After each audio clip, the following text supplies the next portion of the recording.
sepanjang hidupku. Ku mau menyenangkanmu,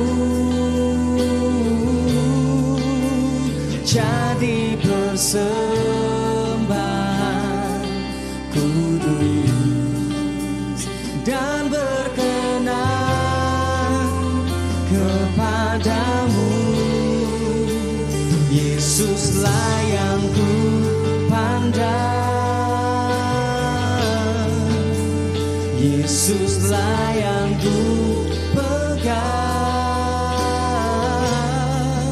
pengharapanku, pertolonganku hanya Yesus. Bersyukur buat hari ini kita mau juga sudah berapa bulan lagi saudara akhir tahun. Ya, kita akan masuk ke 4 bulan terakhir. Jadi tema hari ini kita percaya juga berkaitan dengan di awal tahun, yaitu kita mengejar maksud Tuhan, mengejar kehendak Tuhan. Kita mau hidup di dalam tujuan penciptaan Tuhan, tetapi saya percaya kita juga perlu menyelesaikan tahun ini dengan terus mengejar apa yang menjadi kehendak Bapa. Saya ulangi, Tuhan punya kehendak, Tuhan punya maksud. He has purpose in your life, ya. Maukah saudara engkau mengejarnya, pursue, mengejar, ya. Amin, ya.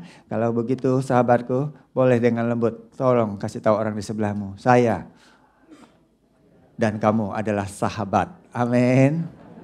Dan rekan sekerja Bapa, kasih tahu, rekan sekerja Bapa. Jadi kita bukan hanya persahabatan dunia, tetapi saudara dipanggil untuk menjadi rekan sekerja dari Bapa. Wow, luar biasa. You are a friend and partner of God. Itu luar biasa saudaraku. Ini sesuatu yang tidak mungkin terjadi di dalam perjanjian lama. Tetapi di dalam hidup kita zaman ini, kita hidup di mana Tuhan Yesus sudah menjadi sahabat kita. Banyak anak-anak Tuhan tidak hidup sebagai sahabat dari Bapa dan dia tidak mengerjakan maksud Tuhan. Kenapa saudara? Karena Alkitab berkata bahwa dia memberitahukan rahasianya. Dia bergaul karib, ya, dengan sahabat-sahabatnya saudara. Kalau di dalam perjanjian lama dikatakan dengan orang yang takut akan dia, di dalam perjanjian baru saudara sudah menjadi sahabatnya sehingga dia mau memberitahukan kepada engkau rahasia kerajaan Allah. Amin, ya. Masih ingat bagaimana ada seorang saudaraku yang luar biasa dipakai Tuhan. Dia saudaraku sangat terkenal menjadi pemimpin yang luar biasa. Kalau saudara jumpa sama orangnya, saudara, engkau akan silau melihat dia. Sehingga dia perlu memakai cadar. Agar saudara tidak menjadi silau karena dia jumpa dengan Tuhan. Dia begitu intim bercakap muka dengan muka sama Tuhan. Dan saudara, Musa ini dia membawa bangsa Israel keluar dari perbudakan di Mesir. Memimpin mereka saudaraku. Tetapi satu titik di mana tentara Mesir mengejar mereka. Tetapi mereka berhadapan dengan laut. Tidak ada tempat untuk pergi lagi saudaraku. Di situ melalui Musa ini Tuhan memakai dia. Saat dia mengangkatkan tongkatnya saudaraku. Dan sepanjang malam itu saudaraku, apa yang terjadi? Laut yang begitu luas terbelah. Dan mereka berjalan melewati laut di tempat yang kering tanpa ada jembatan.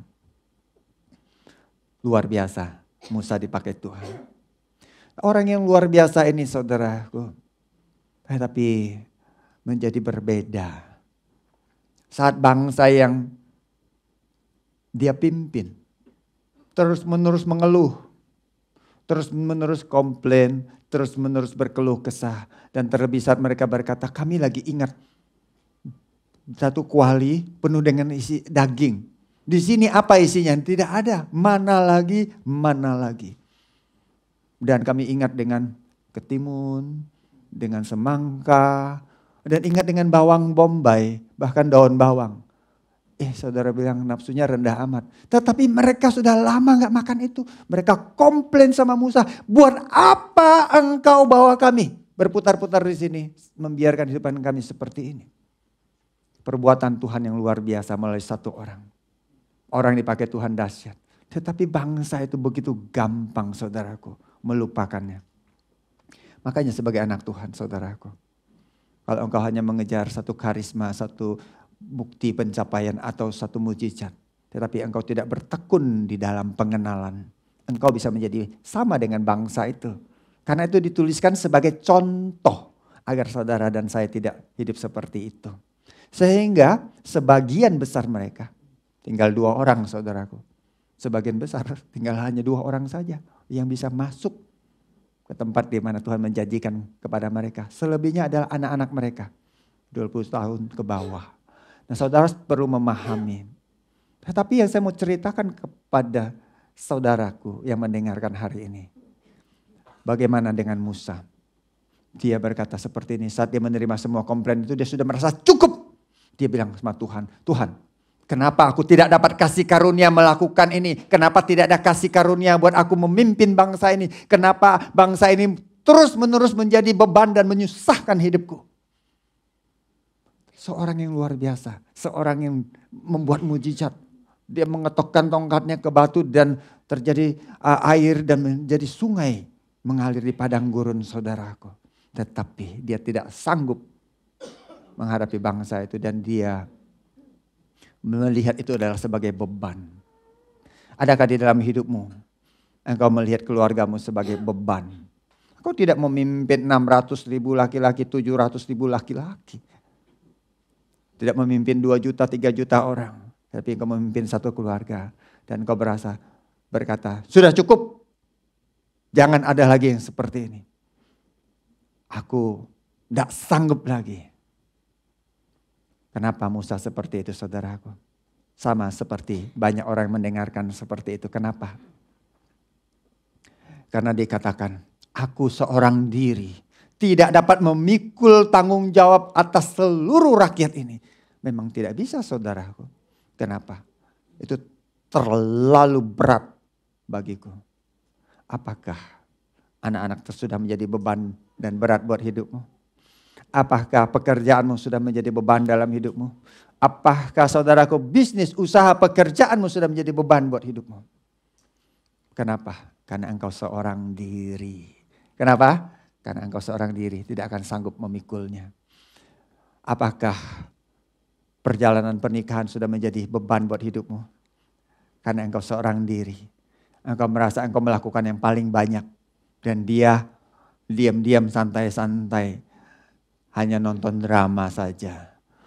Dan engkau membanting segala sesuatu dari pagi hingga malam. Engkau merasa tidak fair. Sehingga engkau berkata cukup sudah. Karena engkau sendirian. Memangnya harus rame-rame saudaraku. Lihat Tuhan mau mengangkat hidupmu. Mental kesendirian.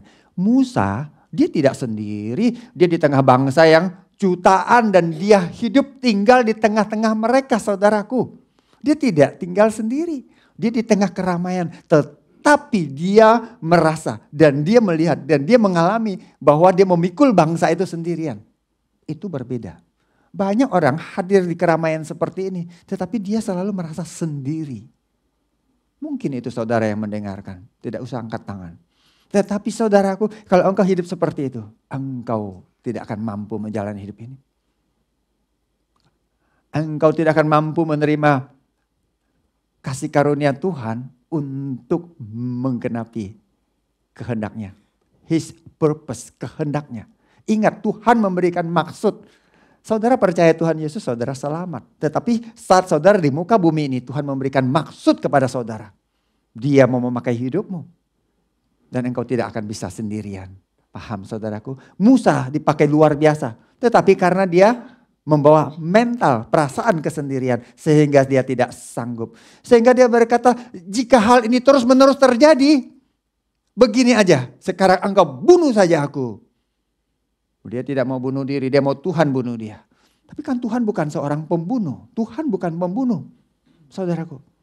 Jadi dia mau pingin apa saudaraku, mati. Tetapi tetap terlihat rohani karena Tuhan yang membunuh dia kan. Banyak orang berkata, kalau seperti ini, biar aku mati saja. Biar lu tahu rasa. Biar seluruh dunia meratapinya. Saudara, beberapa orang ya saudaraku, berpikir kalau dia mati dengan cara tertentu, orang akan jadi sedih. Sehingga orang-orang akan mengingat diri dia bahwa dia begitu baik. Orang-orang akan kehilangan dia. Mungkin dia berpikir kalau dia naik pesawat dan kemudian dia jatuh dan pesawatnya hilang. Dan dia terdampar di satu pulau, nyangkut di pohon kelapa dan masih hidup. Sehingga orang-orang cari dia berbulan-bulan. Dan kemudian setelah ketemu saudaraku, rasanya dia jadi pahlawan.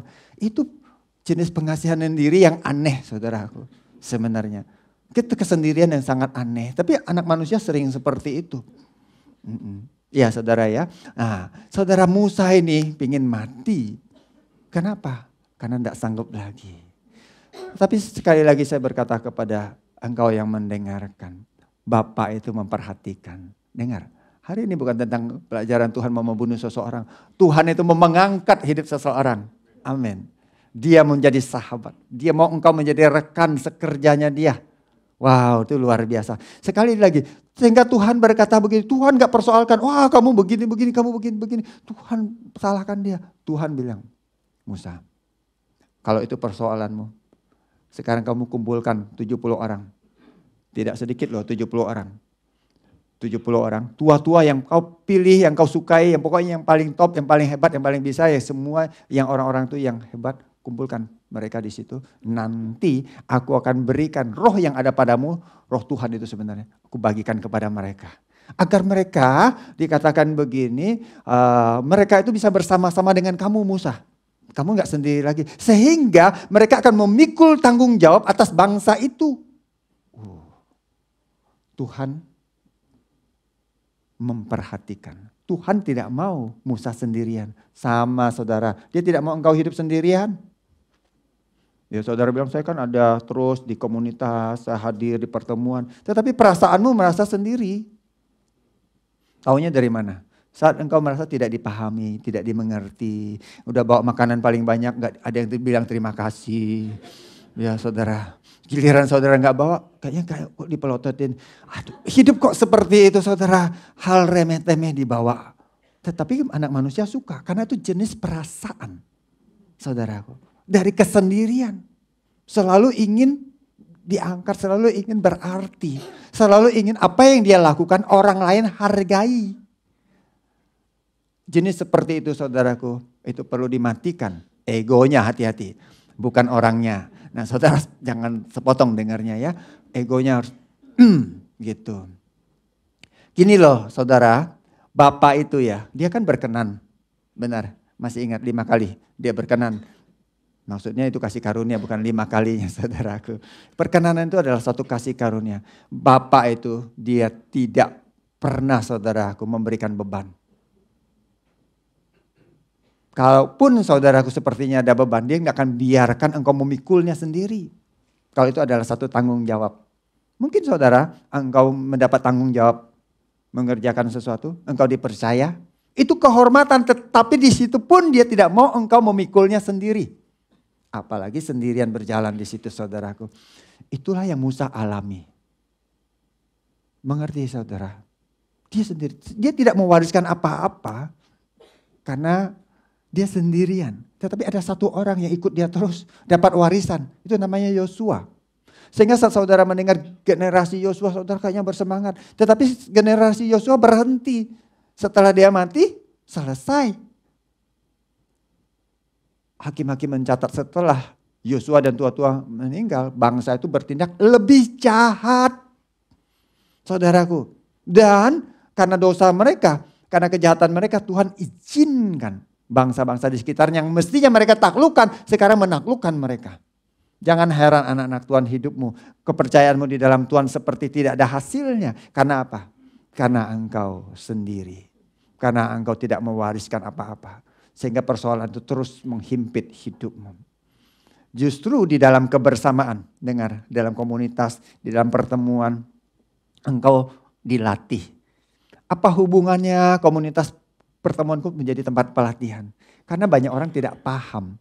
Saat engkau tidak suka sama seseorang, saat seseorang, saudaraku, menyakiti egomu atau membuat engkau rasanya marah atau kecewa atau tidak aman, sebenarnya engkau sedang ditumbuhkan. Saudara mulai sedikit mengerti maksud saya. Saudara tahu seseorang itu bisa hebat. Saudara, kalau ini adalah boxing, saudara, karena Paulus berkata, aku bukan petinju yang sembarangan memukul. Artinya kalau dia memakai ilustrasi ini, kalau saudara adalah seorang petinju, saudara perlu latihan. Tapi kalau saudara latihannya lawan pohon pisang aja, saudaraku, memang hancur pohon pisang itu sama saudara. Tapi pohon pisang kan tidak bisa balas. Benar, saat saudara ada di dalam pertandingan, saudara pikir ada orang mau digituin sama saudara, kan tidak mungkin. Dia akan membalas dan dia akan mengelak. Kalau tidak ada orang yang melatih saudara, dan menjadi sparring partner, menjadi orang yang menjadi harus dia sungguh-sungguh serius memukul saudara, tetapi dalam konteks latihan, engkau tidak akan pernah lebih bisa, engkau tidak akan pernah bisa bertumbuh. Tetapi di dalam kebersamaan ini, karena ada orang yang terbatas, orang yang tidak dewasa, orang yang masih kayak anak-anak, orang yang saat sama-sama datang saudaraku, engkau dibuat susah sama dia. Di situ saat engkau rela meresponinya dengan benar, engkau ditumbuhkan. Memang masalah di dunia ini adalah fatherless dan fatherlessness, ketiadaan bapa. Sehingga anak laki-laki, orang laki-laki, ya saudaraku, pria-pria, suami itu saudaraku banyak tidak ambil peran. Ya, tapi kesempatan ini Tuhan berikan di tengah-tengah komunitas agar pria dapat mengambil peran. Amin. Itu adalah satu kesempatan, bukan menghindar. Karena di keluarga engkau sudah diambil peran. Saya melihat, saya jumpa banyak pria tidak ambil peran. Ya memang karena istrinya lebih banyak berperan, saudaraku. Seperti Ratu Wasti. Jadi saudara, pria-pria ini kemana? Ada di situ. Tapi karena mereka tidak berlatih, tidak dipersiapkan, mereka tidak tahu harus latihan apa. Dan mereka datang dan mereka kecewa. Mereka datang dan mereka terluka. Mereka ada dan mereka kemudian tiada. Mereka berhenti. Kenapa saudaraku? Sekali lagi, engkau perlu melihat kebersamaan itu ada tempat di mana engkau ditumbuhkan, dilatih untuk bersama-sama. Sehingga ada kasih, ada kebenaran di situ yang akan terus-menerus masuk ke dalam hidupmu mengganti ego. Kenapa ego? Karena ego adalah musuh utama dari kasih persaudaraan. Ego adalah musuh dari kasih persaudaraan. Bukan sikap orang lain. Kasih persaudaraan bukan karena ada orang berbuat curang. Kasih persaudaraan bukan karena orang yang hidupnya culas. Tetapi karena ego tidak bisa menerima orang itu. Tidak rela untuk dirugikan. Saya akan ceritakan banyak kisah kalau saudara sanggup mendengarnya. Tapi waktu kita terbatas sehingga kita perlu sampaikan firman terlebih dahulu. Saudara, ego mesti jatuh ke tanah dan mati. Dalam perjalanan kehidupan saya, banyak orang saudaraku dulu menilai, melihat keterbatasan. Tetapi saudara, karena saya mau tidak sendirian. Saya yang perlu mendatangi, saya yang perlu mengunjungi, saya yang perlu memberikan waktu. Saya yang perlu dimarahi, saya yang perlu saudaraku menerima kata-kata yang tidak baik dan yang jahat saudaraku. Dan itu hanya ego. Buktinya saya baik-baik saja sampai hari ini. Karena itu hanya ego yang perlu jatuh ke tanah dan mati. Kita lanjut. Tuhan berkata gini. Agar mereka saat menerima itu semua, supaya kamu tidak usah seorang diri memikul tanggung jawab itu lagi. Dan kemudian apa yang Tuhan lakukan? Tuhan mengurapi 70 orang itu. Memberi roh kepada 70 orang itu. Hari itu 70 orang kepenuhan. Saudaraku, mereka seperti nabi dan bernubuat. Walaupun ada 2 orang tidak hadir. 68. Pun 2 orang yang tidak hadir di pertemuan itu di kemah Eldad dan Medad. Tuhan tetap limpahkan rohnya. Lihat, Tuhan menaruhkan kasih di situ. Hanya saudaraku, Alkitab menulis sesudah itu tidak lagi. Titik. Berhenti. Jadi sama seperti saudara sudah menerima pengurapan, saudara sudah menerima roh Allah yang tinggal dalam hidupanmu. Tetapi setelah mengenal Tuhan, ikut rutin, ikut satu ibadah kebiasaan atau sebagainya. Setelah itu titik, ada orangnya, tapi tidak ada apa-apa lagi.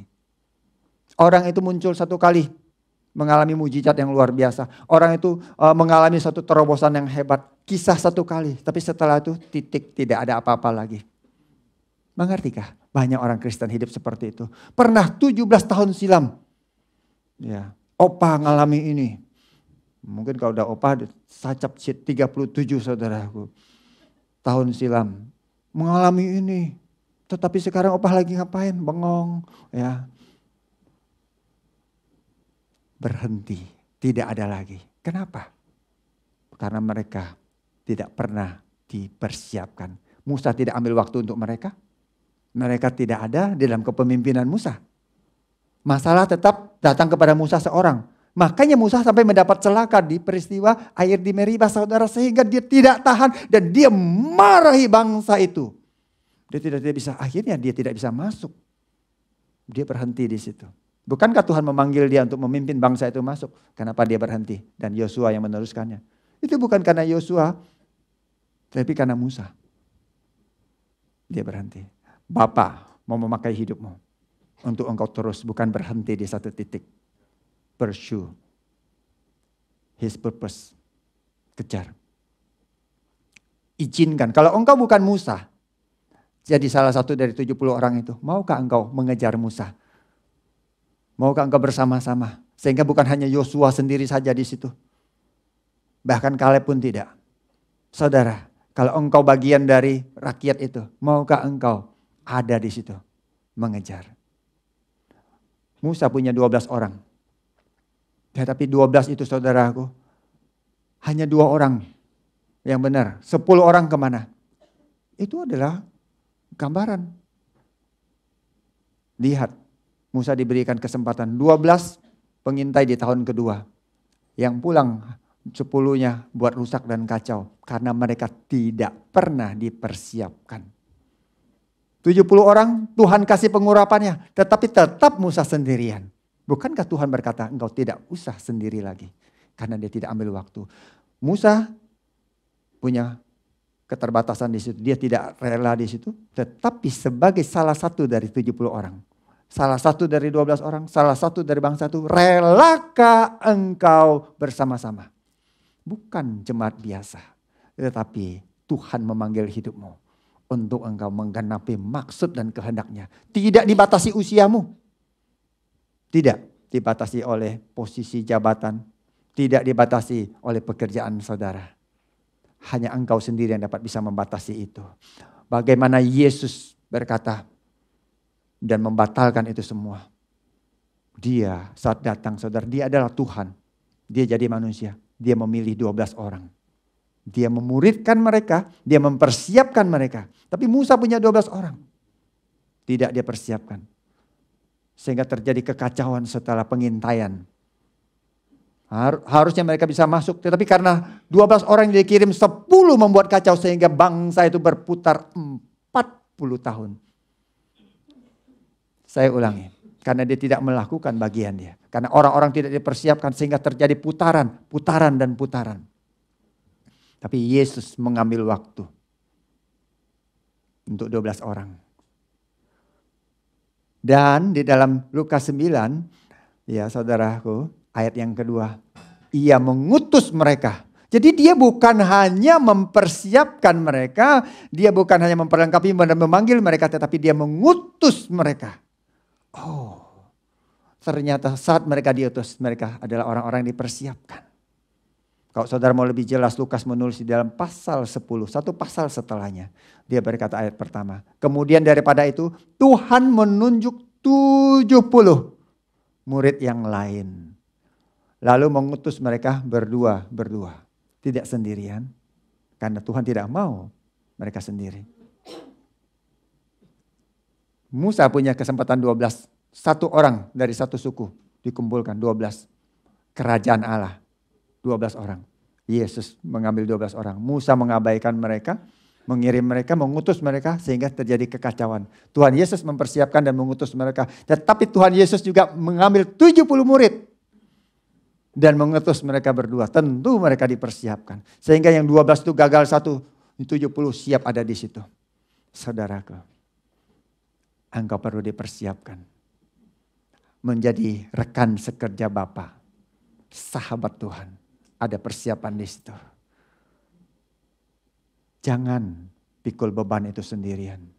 Saya tidak mau memikul beban itu sendiri, saudaraku. 11 tahun silam, saya memilih. Saya memutuskan dan saya menetapkan saya mau memberi waktu kepada orang-orang. Di tengah-tengah saudaraku keterbatasan, di tengah-tengah cara yang sangat terbatas, di tengah-tengah kondisi di mana teladan kehidupan itu belum ada, saudaraku. Tetapi ini adalah apa yang saya percayai, bahwa Tuhan memberikan visi untuk bangsa-bangsa. Tetapi seorang diri tidak akan pernah bisa. Seorang Musa saja tidak sanggup. Elia, saudaraku, luar biasa Tuhan pakai.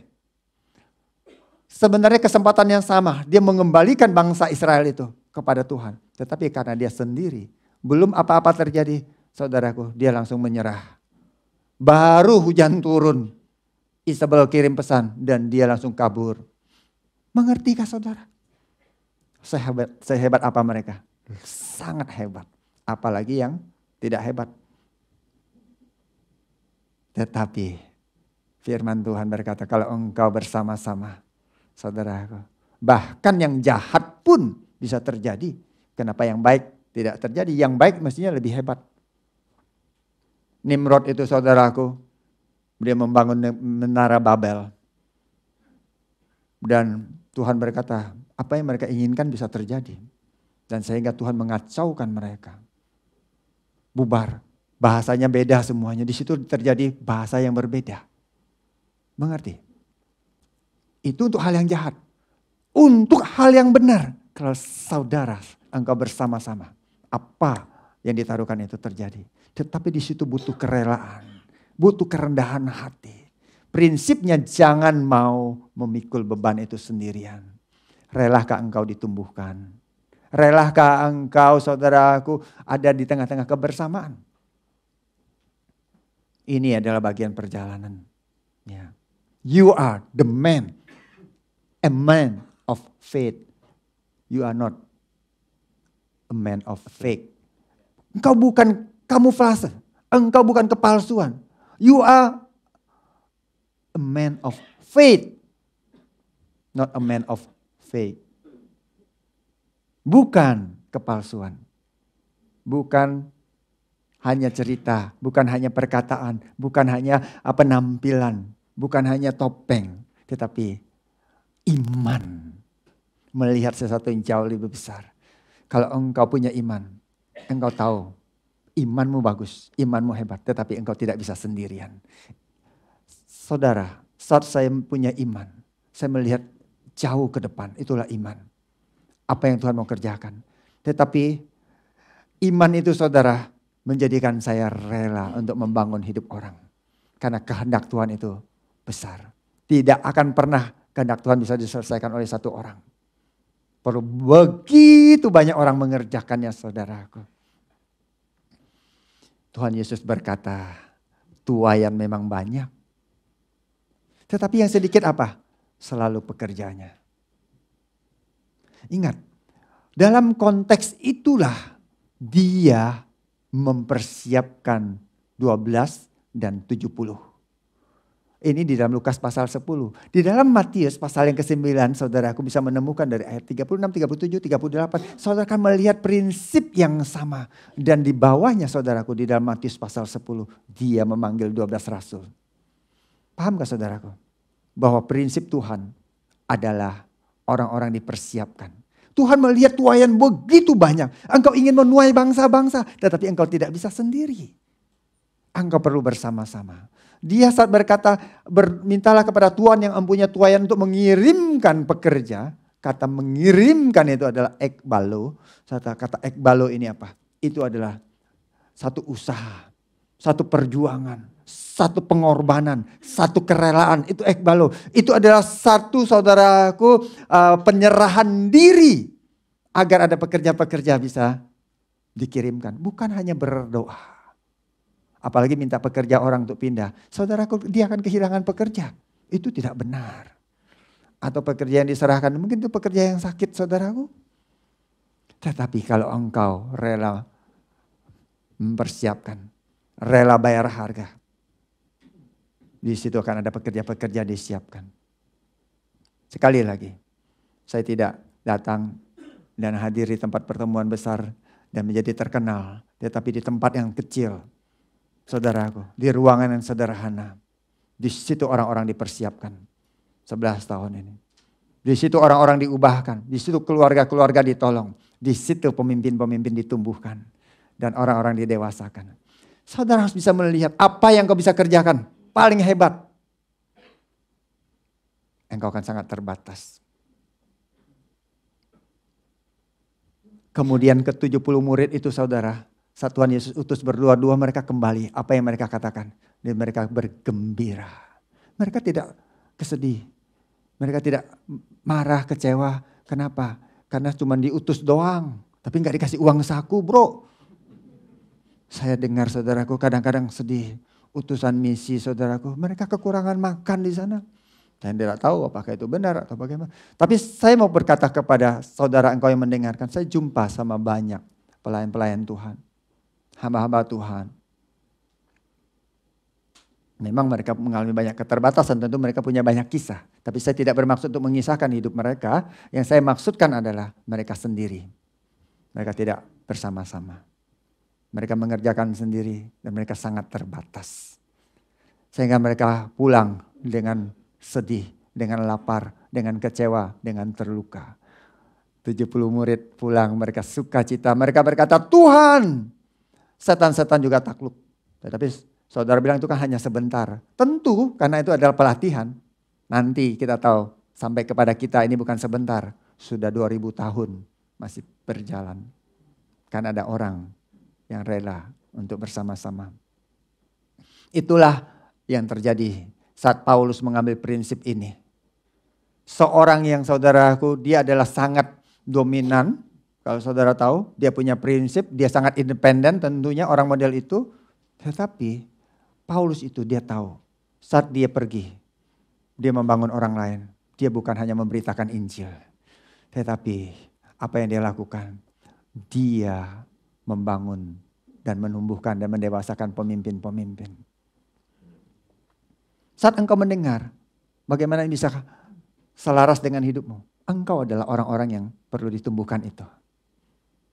Relalah.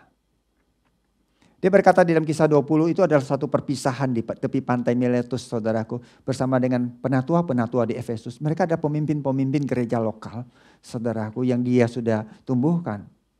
Dia berkata, saat aku pertama kali datang, engkau tahu bagaimana aku hidup. Artinya ya Paulus itu tidak hidupnya tersembunyi. Dia adalah a man of faith. Bukan a man of faith. Dia asli, bukan palsu.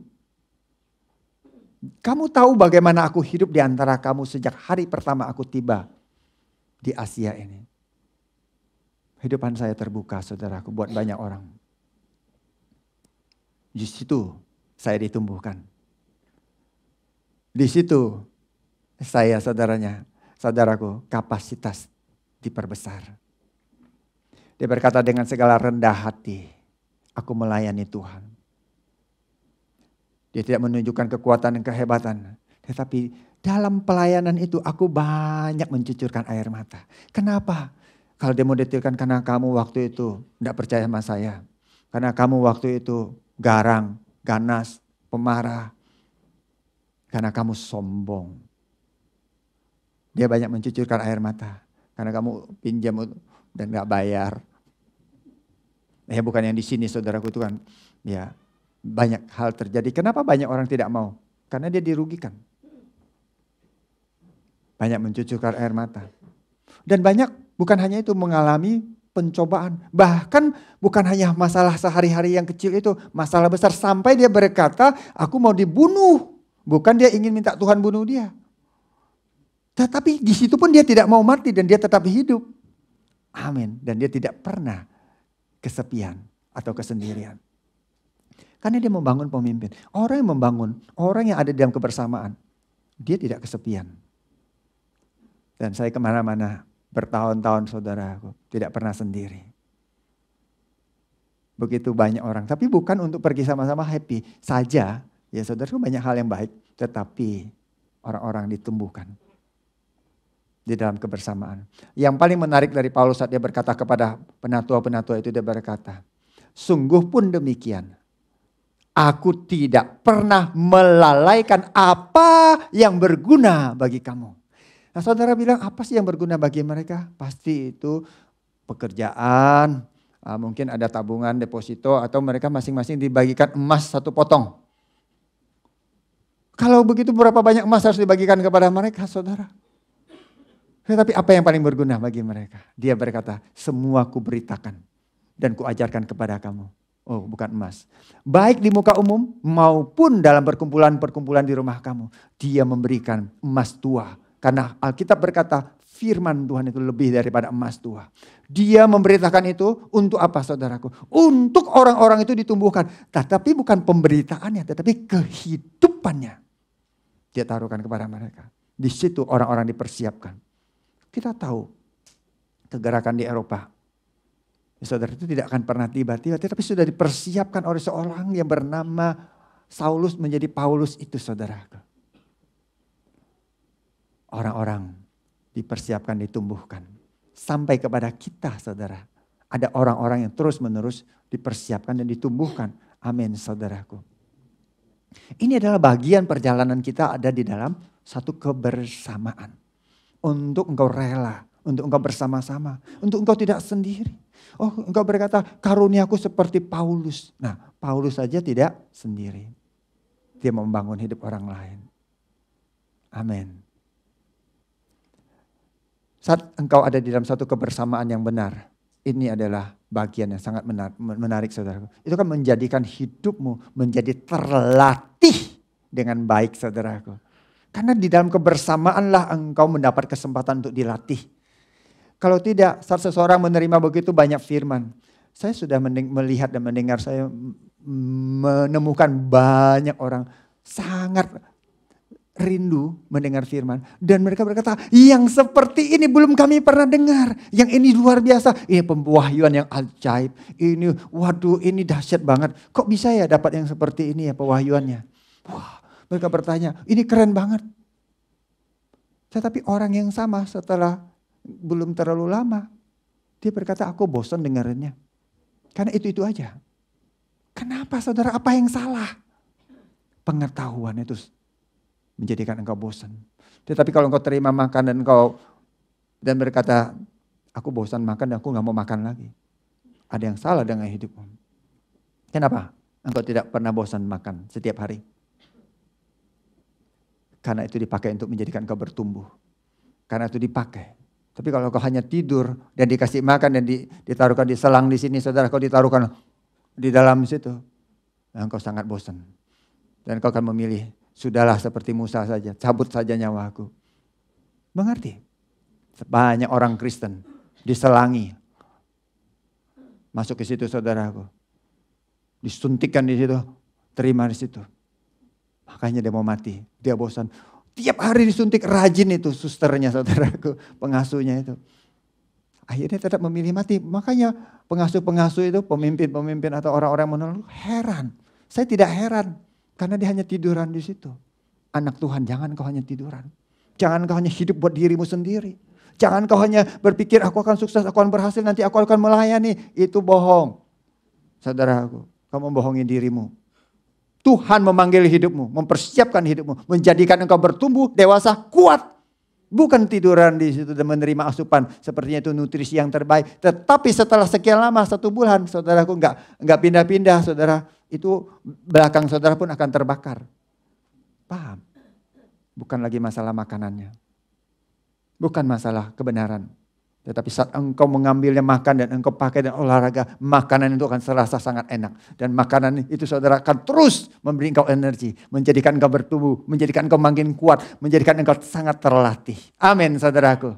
Itulah kebersamaan yang benar. Karena disitulah engkau diperlengkapi, karena disitulah engkau dipersiapkan, karena disitulah engkau dapat mengerjakan pekerjaan Bapa yang sesungguhnya satu hari engkau akan mengerjakannya.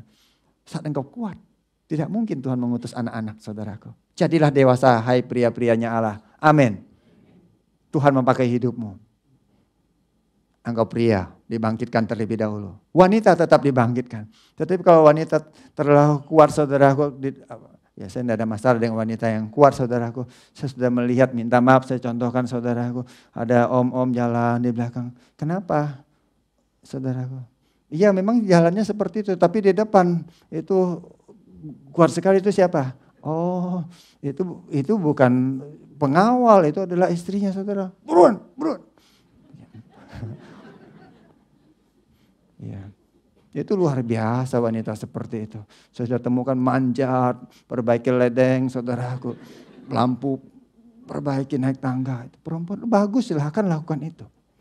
Tetapi menjadikan anak-anakmu tidak ada pola yang benar. Kau menguasai. Sekali lagi, dominan tidak salah. Saya sudah contohkan warna dominan, benar? Warna itu, apalah warna itu saudara lihat sendiri, warna yang dominan. Taruhlah semuanya warna itu, apa asiknya ruangan ini saudara. Dan saudara datang dengan baju yang sama. Itu sangat menakutkan, ini tidak tahu apa ini saudara. Mengertikah? Jangan menjadi penguasa tunggal. Hanya Tuhan dia yang boleh menjadi penguasa tunggal dalam hidupmu, amin. Bukan dirimu. Nah, tetapi yang menarik saudara berkata, saya tidak bisa, pokoknya saya tidak suka kebersamaan. Saya itu alergi kalau ada di tengah-tengah kebersamaan itu. Ya, kalau saudara beranggapan seperti itu urusanmu, saya pun tidak apa-apa, ada kasih karunia. Nah, kasih karunianya Tuhan berkata seperti ini, kalau itu persoalanmu, baik. Tetapi aku ini masih mau memberkati hidupmu. Aku tetap mau mengangkat hidupmu. Karena dia berkata, Tuhan itu dia yang menanti, bukan saudara, bukan engkau menanti. Tuhan itu menanti, dia menanti. Kenapa? Karena dia menanti, dia yang mau menunjukkan kasihnya kepada kamu, saudaraku. Bukan engkau yang mengejar. Di dalam Yesaya 30 ayat 18, Tuhan yang menantikan. Dia mau memberkati, dia mau menyatakan kasihnya. Dia adalah Tuhan yang demikian. Tetapi banyak orang tidak mengenal dia. Lihat Daud terbuang sendiri. Dia tidak punya siapa-siapa. Tetapi dia tidak pernah merasa sendiri. Daud itu saudaraku, dia di keluarga tidak dianggap sebagai anak. Dia tidak. Dia dibuang di padang. Saat Nabi Samuel bilang bawa anak laki-laki semua untuk diurapi jadi raja nanti. Pilih yang mana, lihat Tuhan yang ngomong. Tetapi Daud tidak hadir di situ. Isai tidak melihat dia sebagai anak. Tapi dia tidak pernah sendiri. Ini yang menarik. Sehingga kalau engkau mendengar dan melihat kesendirian, bahkan engkau menyaksikan dirimu sendiri, ada kesempatan hari ini, kabar baik buat hidupmu. Apa yang Daud jadikan rahasia di dalam hidupnya? Dia tuliskan di dalam Mazmur 139. Dia berkata seperti ini, kemana aku dapat pergi menjauhi rohmu? Bukan dia, kenapa dia ingin menjauhi roh Tuhan? Karena dia merasa hidupnya di awal, apakah ada tempat yang lebih baik tanpa roh Allah? Kemana aku dapat lari dari hadapanmu? Dia bilang, aku coba daki ke langit. Itu memang sangat puitis, tetapi itu mewakili hidupmu. Kamu merasa aku bosan sama Tuhan? Dia gak mau berbuat apa-apa. Gak ada apa-apa. Dia berkata, aku bahkan mau taruh tempat tidur, kau mau turun ke dunia orang mati. Tetapi Daud menemukan di dalam pengenalan dia, bukan di dalam kematian dia. Di dalam pengenalan, di dalam kesendirian, Tuhan ada, berkata, aku ada dimanapun engkau berada. Maksudnya saat engkau tenggelam di dalam masalah persoalan. Maksudnya saat engkau gagal, aku ada buatmu. Maksudnya saat engkau kecewa dan terluka, di situ aku datang menghiburkan. Maksudnya saat engkau tidak percaya lagi, Tuhan datang meneguhkan hidupmu. Dia tidak pernah lari dari hidupmu. Aku mau terbang, mengikut sayap fajar, matahari merekah. Aku mau pergi tempat paling jauh di mana dia berasal. Ujung bumi, ujung laut. Namun di sana tanganmu, tangan kananmu bahkan memegang aku kembali. Saudara, pernahkah kau merasa hidupmu kosong? Merasakan hidupmu sepertinya engkau sudah tidak punya pengharapan. Engkau mau hidupmu itu ya terserahlah apa aja. Justru saat engkau mendengarkan Bapak berkata, aku ada, aku memegang engkau. Jangan takut, aku hadir buat hidupmu. Engkau merasa pernikahanmu paling buruk dan paling titik yang paling rendah sekarang. Bapak berkata, aku ada menopangnya. Engkau perlu melihat Tuhan di dalam kesendirianmu. Engkau perlu menemukan Bapa. Dia mencari engkau, bukan engkau yang mencari dia. Engkau perlu tahu bahwa Bapa berinisiasi. Saat Adam jatuh ke dalam dosa, bukan Adam yang mencari Tuhan, tetapi Bapa, dia Tuhan, dia tetap datang. Dia tetap mencari Adam. Adam, di manakah engkau? Dia mencari hidupmu. Dia tidak akan pernah membiarkan hidupmu hancur. Dia pribadi yang begitu menginginkan engkau. Daud ada masa di mana dia merasa hidupnya hancur. Dia salah. Dia mau hilang di tengah-tengah kegelapan dunia. Biarlah semuanya melingkupi aku. Biar aku hidup dalam kegelapan. Biar aku tidak ada lagi terang. Dan hanya malam saja. Tetapi dia menemukan di dalam pengenalan dia. Dia menemukan bahwa kegelapan itu tidak pernah menggelapkan dirimu. Di situ karena ada engkau. Sekelilingku kembali terang. Masa suram engkau lalui. Kegelapan hidupmu. Tuhan ada. Dia memberi terang dan menerangi. Bangkitlah. Kembalilah. Engkau tidak bisa bersama-sama karena engkau trauma. Karena masa lalumu. Tetapi Bapak pertama-tama ada buat hidupmu.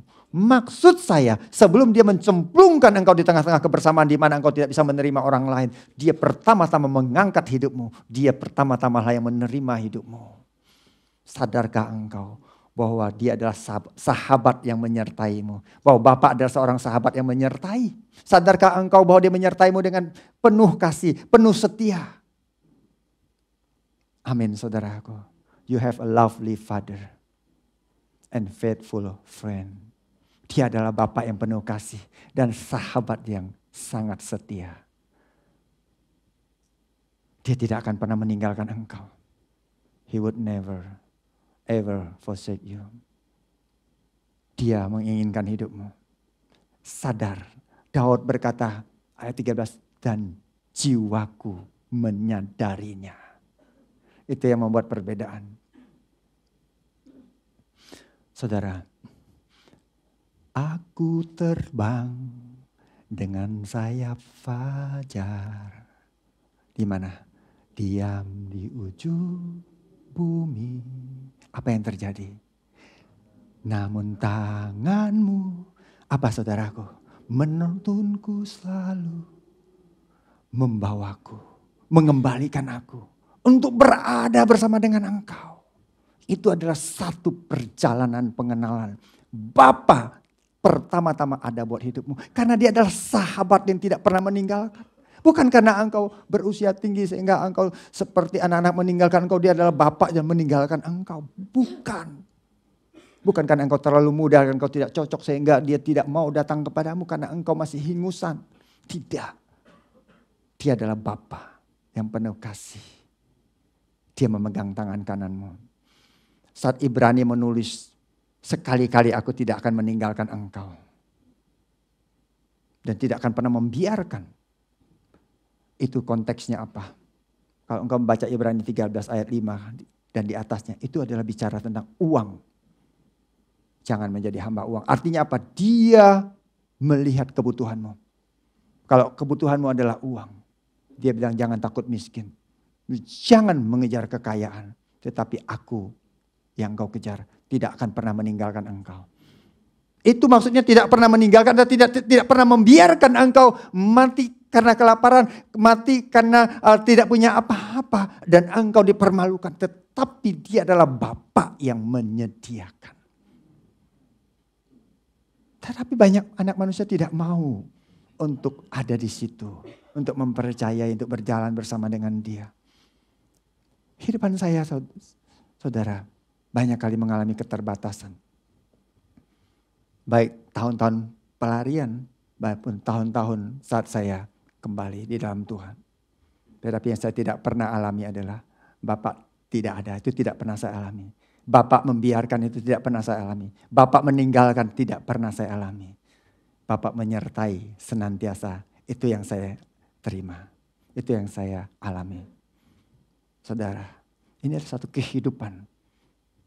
Bapa mau mengangkat hidupmu sebagai sahabat. Untuk apa? Karena dia mau menjadikan engkau rekan sekerjanya. Dia menjadikan Daud sebagai partner. Kenapa Daud bisa kuat menghadapi 400 orang di saat pelarian ke gua Adulam, dan gua itu mungkin terlalu sempit, saudara, buat 400 orang yang begitu berisik. Saudaraku. Bukan mereka tidak bisa dinyanyi dengan nada yang sama, tetapi masalah mereka adalah mereka dikejar-kejar penagih dan mereka marah. Apa lo? Tusuk. Nah, mereka adalah orang-orang kepahitan. Lu lihat-lihat tombak. Nah, saudara, orang-orang seperti itu mendatangi Daud.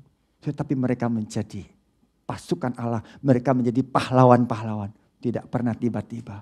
Karena Daudlah yang membawa pengenalan akan Tuhan itu. Saat didatangi oleh orang-orang itu, saudaraku, orang-orang itu bersama-sama mengenal Tuhan. Engkau perlu bersama-sama. Engkau perlu ditumbuhkan. Engkau perlu rela. Ada 400 orang itu datang dan mereka rela. Mereka loyal sama Daud. Tetapi bukan karena Daud. Tetapi karena Tuhan yang mengurapi Daud. Amin, saudaraku. Tapi mereka punya maksud tersendiri. Tuhan punya maksud dalam kehidupan mereka masing-masing. Tuhan mau memakai hidupmu. Kesadaranmu akan penyertaan Bapa sebagai seorang sahabat itu penting, saudaraku. Sehingga saudaraku, dia juga sebagai seorang pribadi, bukan hanya Bapa yang penuh kasih dan sayang dan setia dengan engkau. Kesadaran itu akan menjadikan engkau kuat, menjadikan engkau teguh, menjadikan engkau sanggup untuk berjalan di tengah-tengah keadaan sukar. Setiap keadaan rumit, di dalam keterpurukan sekalipun. Kesadaran itu akan mengangkatkan engkau kembali. Daud sadar. Saya menyadarinya. Kehidupan saya menyadari Bapa ada. Sehingga saat masalah persoalan mendatangi, itu tidak bisa menggoncangkan. Itu tidak bisa mengambil kasih Tuhan. Tidak bisa mengambil kepercayaan. A man of faith. Engkau teguh. Ini kasih Tuhan. Saudara. Bukan hanya Daud. Tetapi Tuhan Yesus mengambil kesempatan itu. Saat Musa tadi dipercaya 12 orang, dipercaya 70 orang, dipercaya satu bangsa. Tuhan Yesus juga datang kepada satu bangsa Israel. Tetapi sekali lagi, dia tidak datang sebagai raja. Dia bisa kondisikan dia datang sebagai raja dan dia duduk di atas tahta dan semua orang harus sujud menyembah kepada dia. Tetapi yang dia lakukan adalah dia datang sebagai manusia biasa. Dan di situ dia mempersiapkan tadi 12 orang, 70 orang, bahkan 500. Tetapi saudaraku, orang-orang itu setelah 3,5 tahun, saudaraku, bukan dijadikannya pelayan-pelayan biasa. Malam itu sebelum dia ditangkap, setelah 3,5 tahun bersama mereka, dia berkata, aku menyebut kamu sahabat. Yohanes pasal ke-15 itu adalah malam terakhir, di mana Tuhan Yesus beberapa jam kemudian ditangkap dan sejak saat itu dia tidak pernah hadir bersama-sama mereka lagi secara fisik, tubuh yang sama. Aku telah memberitahukan kepada kamu segala sesuatu yang telah kudengar dari Bapakku. Maksudnya, saudara, 3,5 tahun dia mengajari mereka. Dia menaruhkan apa yang menjadi kehendak Bapa. Apa yang menjadi hati Bapa, apa yang menjadi teladan kehidupan yang Bapa mau mereka murid-murid terima. Dia berikan 3,5 tahun. Itu apa? Dia yang adalah Tuhan, dia jadi manusia. Dia mengambil waktu untuk hidup bersama-sama mereka. masakan yang manusia ini yang bukan Tuhan. Tidak mau. Tetapi ini adalah prinsip. Prinsip ini adalah dia berkata seperti ini. Ayat yang ke-14. Aku tidak ada masalah kamu menjadi sahabat. Karena aku yang mau engkau menjadi sahabat. Aku mengajarkan engkau semua itu karena engkau adalah sahabat, engkau bukan hamba. Tapi kalau engkau mau menjadi sahabatku, engkau harus berbuat apa yang kuperintahkan kepadamu. Kamu adalah sahabatku, ayat ketiga 14. Jikalau, ada jikalaunya. Tapi bagi Tuhan kita adalah sahabat. Dia menjadikan engkau sahabat dengan dia memberitahukan semuanya. Dengan dia melihat engkau adalah pribadi yang dikasihi. Tetapi kalau engkau menjadikan dia sahabat, relakah engkau menuruti perintah-perintahnya? Itu prinsip. Diambil dari, jikalau satu biji gandum tidak jatuh ke tanah dan mati, dia hanya satu biji. Ternyata sahabat itu adalah yang pertama jatuh ke tanah dan mati. Persahabatan di dunia, apalagi sahabat pena, dia tidak akan pernah mati. Dia menuntut, kemana lo? Gue cariin. Sahabat-sahabat ngomong doang. Katanya sahabat, selamat malam sahabat. Selamat pagi sahabat. Apa kabar sahabat? Sahabat kok kayak gitu? Kemarin ulang tahun lu kemana? Enggak selamatin gua. Ya, itu apa? Itu dunia. Tuhan Yesus, dia sahabat. Dia berkata aku sahabat. Dia bukan hanya menjadikan kita sahabat, tetapi dia memberikan dirinya sebagai benih yang pertama jatuh ke tanah dan mati. Itu persahabatan. Sehingga engkau bisa menjadi benih yang berikutnya untuk menjadi sahabat bagi dunia ini. Bagi orang-orang yang Tuhan percayakan, jatuhlah ke tanah dan mati. Ini prinsip di dalam Tuhan. Karena barang siapa mencintai nyawanya, dia akan kehilangan.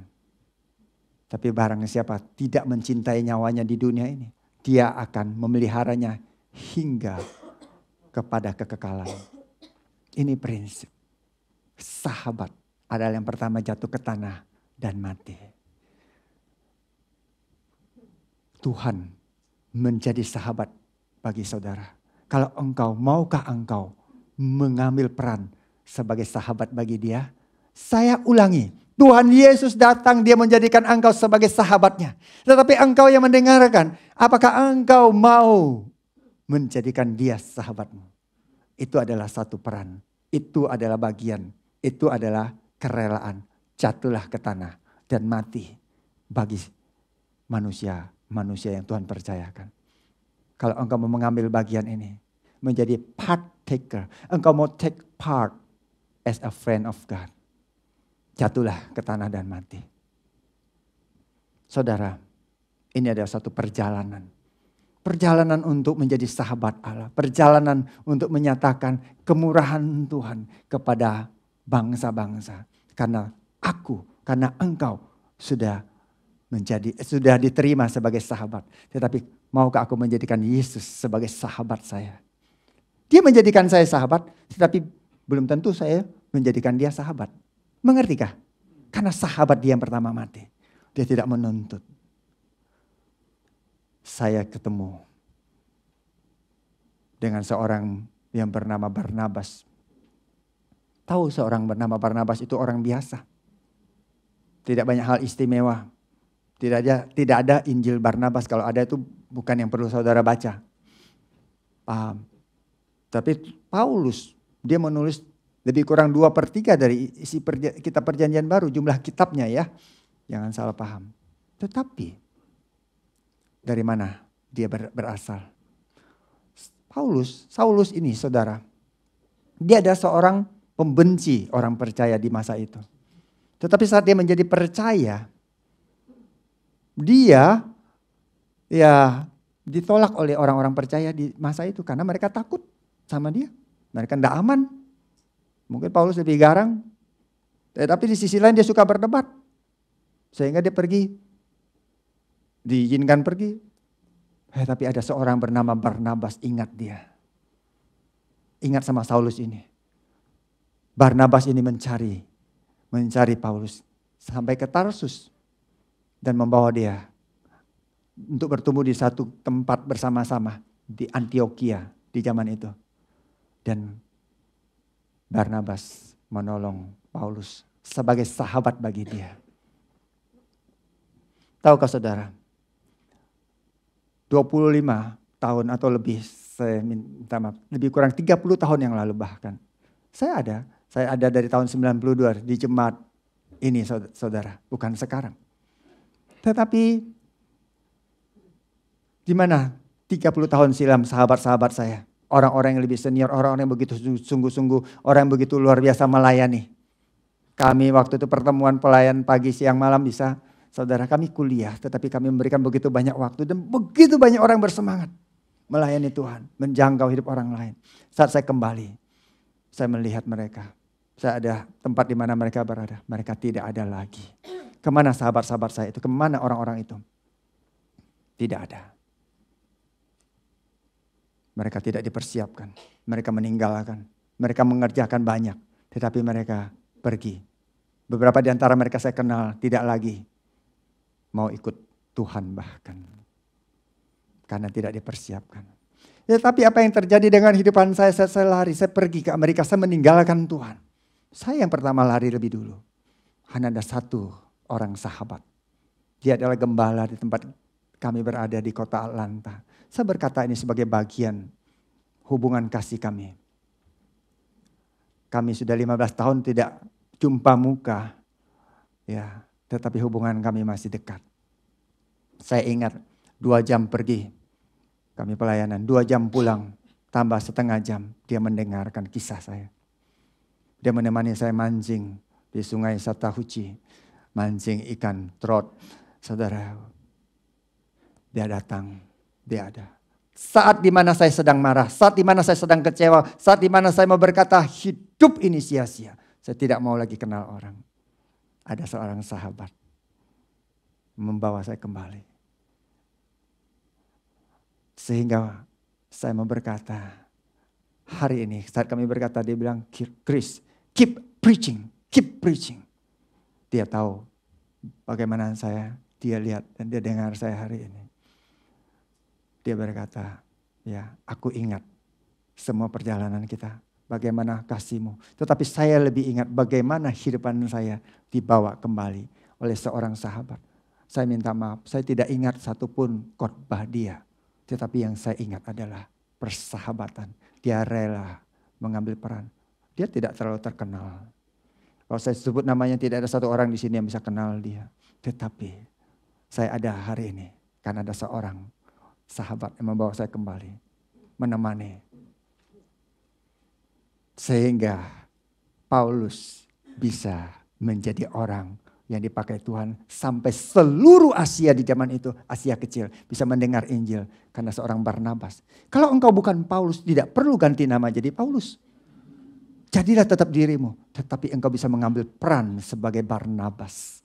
Sehingga ada Paulus yang ditumbuhkan, dilahirkan dari hidupanmu. Amin saudaraku.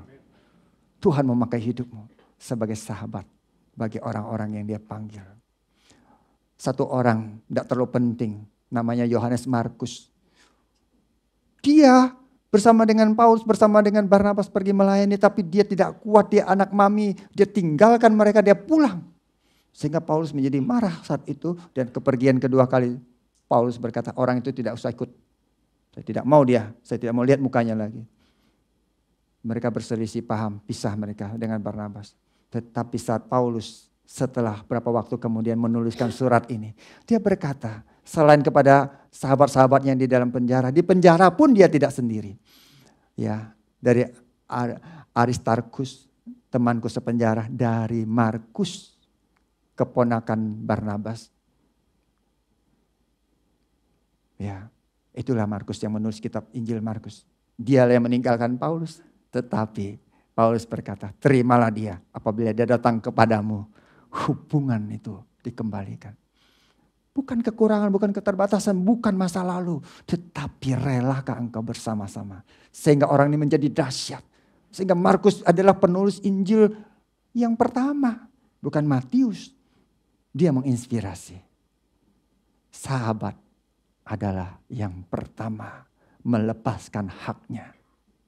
Saya perlu melepaskan hak saya untuk mengambil waktu bagi banyak orang. Tapi kalau saya tidak melepaskan hak saya tidak bisa berlari kencang. Karena akan saya tersandung. Saudara suka pakai hak, maka engkau tidak bisa lari kencang. Mengerti? Pakailah sepatu kets. Relakah engkau untuk berjalan di depan dan membuka jalan? Seorang sahabat dia yang membuka jalan, dia berjalan di depan bagi banyak orang lain. Seorang sahabat, dia adalah orang yang rela untuk selalu bersama-sama walaupun orang itu tidak mau. Seorang sahabat dia memutuskan untuk mengasihi. Seorang sahabat, dia yang mungkin dibenci, tetapi dia tetap tidak pernah menjadikan persoalan pribadi. Banyak orang yang Tuhan mau percayakan ke dalam hidupmu. Kenapa? Karena seorang sahabat adalah seorang yang terus-menerus menjatuhkan egonya ke tanah dan mati. Seorang sahabat, dia rela seperti ini. Yesus menjadikan engkau sahabat. Maukah engkau menjadikan Yesus sahabat? Bahkan dia mau berpartner, menjadikan engkau partner. Jadikah, relakah engkau menjadi partner? Amin, saudaraku. Sebelum engkau pulang, gereja mula-mula saat mereka orang-orang percaya, mereka bertekun di dalam pengajaran rasul-rasul. Mereka tidak hidup sendirian. Mereka memecahkan roti di rumah, mereka makan tapi mereka juga berdoa. Mereka tidak hanya makan-makan dan kenyang dan mereka gosip. Tetapi mereka bersatu, mereka bersama-sama berkata bahwa kepunyaanku bukan kepemilikanku, tetapi boleh bersama-sama. Dan mereka bertekun satu hati. Mereka bergiliran. Mereka ada di pertemuan besar, tapi mereka bergiliran di rumah-rumah. Mereka kumpul dan bersuka cita bersama-sama. Dengan tulus hati. Tidak menandai orang tertentu. Lu kenapa gak bawa apa-apa malam ini datang? Kenapa lu cuma bawa pisang aja? Kan pisang murah. Nah, saudaraku, kenapa? Itu harus diurus. Gua udah lihat dia kalau dia datang cuma bawa kerupuk. Saudara, kenapa hal itu menjadi persoalan? Kalau engkau bisa memberi lebih, engkaulah yang menjadi sahabat bagi dia. Amin. Bukan engkau yang butuh disahabati oleh dia. Engkau adalah sahabat Kristus. Tetapi engkau yang perlu menjadi sahabat dari dia. Memuji Allah. Disukai banyak orang. Amin, saudaraku. Dan yang paling menarik, Tuhan menambahkan mereka hari lepas hari. Amin. Banyak orang ditambah-tambahkan. Kenapa? Karena hubungan kasih. Karena persahabatan Kristus akan menarik banyak orang lain. Akan membawa banyak orang bisa mengenal Tuhan, saudaraku. Kalau engkau menjadi sahabatnya Bapa, saudaraku, lihat hidupmu akan senantiasa diangkat. Hidupmu senantiasa akan dipermuliakan. Karena dia tidak pernah meninggalkan sahabatnya. Amin. Ya, maukah engkau memilih untuk meninggalkan setiap kesendirian? Maukah engkau memilih dan memutuskan untuk hidup di dalam kebersamaan? Sampai bangsa-bangsa. Mereka bisa melihat Tuhan nyata. Terangnya nyata melalui hidupmu. Amin, saudaraku. Bangkitkan berjalan,